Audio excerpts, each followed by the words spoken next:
চলে আসছি সিম বাটা নিয়ে। তো সিমগুলোকে বয়েল করে নিয়েছি। কড়াইয়ের মধ্যে একটু রসুন, কাঁচামরিচ, আর যেহেতু আমার ঘরে ছোট চিংড়ি ছিল, ওগুলাকে একটু জাস্ট হালকা হালকা গরম ফ্রাই করে নিয়েছি। তারপরে মিক্সিতে দিয়ে সিম এগুলাকে সব একসাথে মিক্স করে নেব, মিক্সারে মিক্স করে নেব।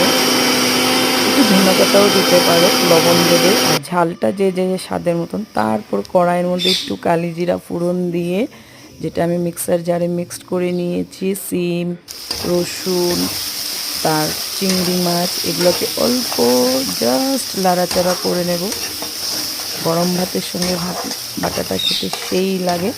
করে দেখো, আমি ফার্স্ট টাইম করেছি, খুবই ভালো লেগেছে খেয়ে।